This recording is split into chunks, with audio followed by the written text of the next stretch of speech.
जीवन हमें एक मौका देता है, इसलिए जब भी सही कॉलेज चुनने का समय आए तो सिर्फ मंगलायतन यूनिवर्सिटी आपके बेहतरीन भविष्य और सर्वांगीण विकास के लिए। भागलपुर में एक बार फिर सत्ताधारी दल के सांसद की दबंगई सामने आई है। जेडीयू विधायक गोपाल मंडल के बाद अब जेडीयू सांसद अजय मंडल की गुंडागर्दी की खबर आई है। मामला भागलपुर हवाई अड्डे का है, जहां पत्रकार के साथ अभद्र व्यवहार, गाली गलौज और मारपीट की घटना देखने को मिली है। मुख्यमंत्री नीतीश कुमार की प्रगति यात्रा के तहत आज वे कटिहार में थे। मौसम खराब होने की स्थिति में उनके हेलीकॉप्टर से भागलपुर में लैंड करने की संभावना थी, जिसे लेकर जिला प्रशासन पूरी तरह से सतर्क था। हवाई अड्डे पर भारी संख्या में प्रशासनिक अधिकारी और सुरक्षाकर्मी मौजूद थे। इसी बीच भागलपुर के सांसद अजय मंडल भी अपने काफिले के साथ वहां पहुंचे।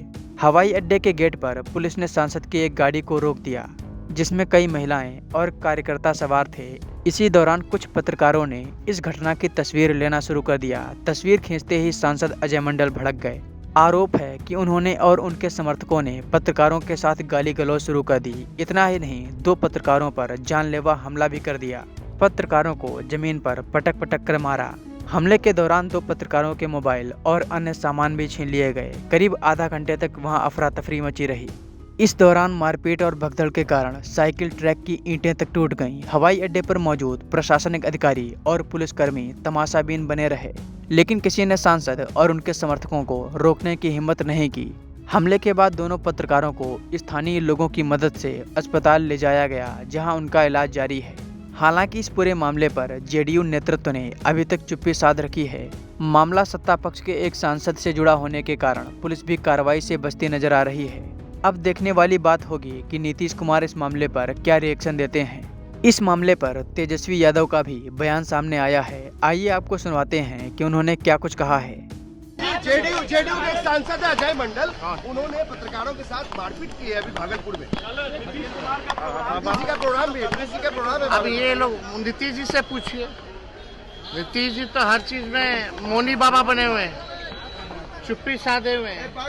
बिहार में लगातार जो है अपराध की घटनाएं बढ़ रही है, दिन दहाड़े गोलियां चल रही है। अब मुख्यमंत्री अपनी चुप्पी तोड़ने को तैयार नहीं है। इनके केंद्र मंत्री बचाव में आते हैं अपराधियों के। राज्य के मंत्री तो कहते हैं कि अभी अशोक चौधरी जी ने कहा कि खुद जो है सरकार जो है उनको बचाती है, पोषित है, सरकार द्वारा जो है पोषित है। अब आप समझ जाइए इसके मायने क्या है। जब यही लोग अपराधियों को बढ़ावा दे रहे हैं, संरक्षण दे रहे हैं, पोषित बोल रहे हैं, तो इसका कोई मतलब रह गया? कहाँ बहुत मामूली घटना है ना 200 राउंड गोलियां चलना। भाजपा जिला अध्यक्ष संतोष शाह का भी इस मामले पर बयान आया है। आइए आपको सुनवाते हैं कि उन्होंने क्या कुछ कहा है। देखिए, अभी तो ये घटना जानकारी हुई, हम लोग देखने आए हैं अपने पत्रकार भाइयों को और उनसे मिलकर कुशल क्षेम लिए हैं और निश्चित रूप से घटना निंदनीय है। और सूचना और पूरी सूचना तो आप जितना बड़ा तंत्र आपकी है तो सूचना रुकी नहीं रहेगी। मीडिया के माध्यम से पूरा विषय चल रहा है, सोशल मीडिया और आपके तमाम मीडियाओं पर भी चल रहा है। तो विषय आ रहा है, विषय ऊपर भी जाएगा और बात भी होगी। और जिस स्तर पर भी हो, ये जो घटना है ये निंदनीय है, जिसकी निंदा हम लोग करते हैं। और अभी हमारे साथ चलकर आए हैं योगेश पांडे जी, महामंत्री, जिला उपाध्यक्ष नीतेश सिंह जी और युवा मोर्चा के जिला के अध्यक्ष चंदन ठाकुर जी साथ में हैं। हम लोगों ने मिलकर अभी हालचाल लिया है और उसकी पूरी भर्त्सना की है। और भविष्य में इस प्रकार की घटना की पुनरावृत्ति ना हो, इसका हम लोग भी प्रयास करें। सभी सामाजिक राजनीतिक क्षेत्र के लोगों को संयम रखना चाहिए। इस मामले पर सांसद अजय मंडल का भी बयान सामने आया है। आइए आपको सुनवाते हैं कि उन्होंने क्या कुछ कहा है। क्या मामला था सर, क्यों आपने पत्रकारों को इस तरह से किया? नहीं, मैं हुआ क्या था कि हम अपने घर से, चूँकि हम लोगों को सूचना मिला जिला से कि मुख्यमंत्री महोदय अचानक, कल भी ऐसा हुआ था पूर्णिया जाने के लिए भागलपुर हवाई अड्डा उतरे, कल भी हम आए थे, आज भी हम आ रहे थे। तो चूँकि गेट जो हवाई अड्डा का है वहाँ पर कुछ प्रोटोकॉल के हिसाब से जो चेक इन कर रहा था, तो मेरे गाड़ी में संसद का बोर्ड लगा हुआ था। तो हुआ क्या कि वो गाड़ी से जब हम रुके तो गाड़ी रोके तो पदाधिकारी जो थे वो हमको, क्योंकि चिन्हना जरूरी है ना, तो वो हमको शीशा उतार कर उनसे हम दाहिने साइड ड्राइवर की ओर से गप करने लगे। तब तक में हमारे पीछे बॉडीगार्ड सब, चूँकि ठंडा का मौसम, जैकेट वाइट पहना हुआ सब बॉडीगार्ड था। तो उसमें हुआ क्या कि वो एक आदमी आकर के हमारे शीशा को काफ़ी स्पीड से ठक ठक ठक ठक ठक करने लगा। तो पीछे बॉडीगार्ड उतर करके उनको क्या किया कि हाथ से पीछे धकेले, भाई क्या बात है। तो तब तक में वो लड़खड़ा गए। तो वो उधर से आए और हमारे बॉडीगार्ड को धकेल दिए, तो बॉडीगार्ड मेरा गिर गया।